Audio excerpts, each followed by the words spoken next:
ও হলো প্রকাশ্য দুশ্মন, এ হলো বন্ধু সেজে দুশ্মন। এ কথা বুঝছেন? এই জন্য আমার বলার দায়িত্ব আছে না না? তাই তো আমি বলছি, কে কে বলছেন বলার দায়িত্ব আছে একটু হাত তুলে সাক্ষী দান তো দেখি। আল্লাহকে দেখে লম্বা করে হাত তুলে। আশপাশে দেখেন কেউ হাত তুলতে বাকি আছে, দেখেন দেখেন কেউ বাকি নেই, লম্বা করে হাত তুলে। কেউ বাকি নেই তো? যদি কেউ বাকি থাকে তাকে শুধু চিনে রাখবেন, তার সাথে বিরোধী করবেন না, তাকে চিনে রাখবেন শুধু যে আমাদের কোরআনের পক্ষে নয়।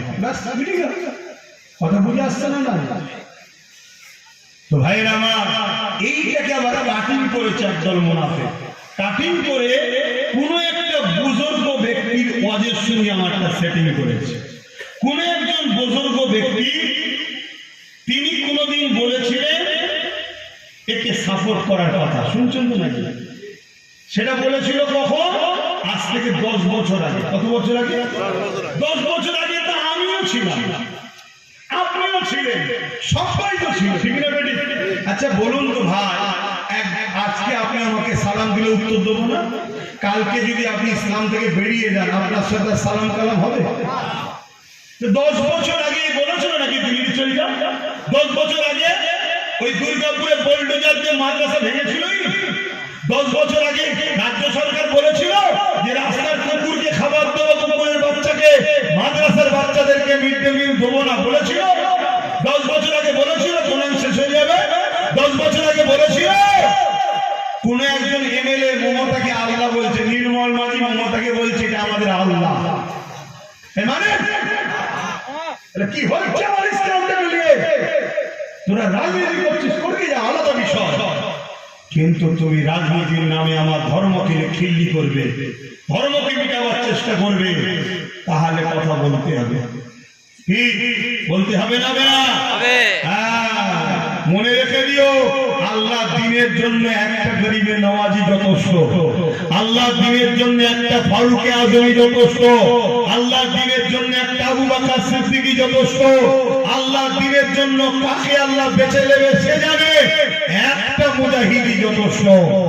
কিন্তু মনে রাখবে, বাকি যারা কমসে কম অন্তর থেকেও যদি ঘৃণা করো আলাদা কথা, তা না করে যদি ক্ষমতায় আনার জন্য সাপোর্ট করো গোপনে গোপনে, কেউ না জানো, আল্লাহ জানছে না জানে না, তুমি জবাব দেবে আল্লাহর কাছে, মনে রাখবে। এবারে ওই একটা বুজুর্গ ব্যক্তির কথা আমার সঙ্গে জুড়েছে, তাহলে ইনি কি হবে? আবার অনেকে বলছে এ কথা বললে তাহলে সবাই তো বেঈমান হয়ে গেল। কেন? সবাই যখন দিয়েছিল তখন তো এই কথা বলেনি, এখন বলছে। এখন কেউ এটার দায়িত্ব দেখে না, যে যে দেবে সে বেঈমান। অসুবিধা কি আছে? পীর বলে ফতোয়া কি আলাদা নাকি? মুফতি বলে ফতোয়া আলাদা নাকি? মৌলানা বলে ফতোয়া কি আলাদা নাকি?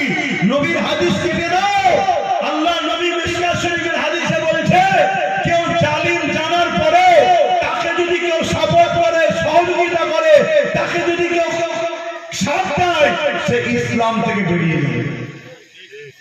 শুনছেন না? সব থেকে বড় জুলুম কোনটা? ইসলামের বিরোধী করা না? মানুষ সব থেকে বড় জুলুম কি ইসলামের বিরুদ্ধে কথা বলে না?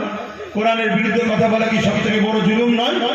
এত বড় জালিম জানার পরও, খুন খারাপই তো আগে করছে, এত কিছু জানার পরও তুমি যদি সাথ দাও মিশকাত শরীফের হাদিস রাসূলের, ইসলাম থেকে বেরিয়ে যাবে। কথা বুঝতেন না? বলবেন এবার এখানে কি ঘরে ঘরে ঘরে যাচ্ছে না?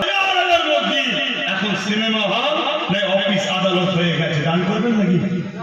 বিগত দিন তুমি ভালো ছিলে, বলেছিলে ভালো কাজ করব, মানুষ বিশ্বাস করে দুহাতে তোমার শ্বাস দিয়েছে, ওটা ছিল ভিন্ন বিষয়।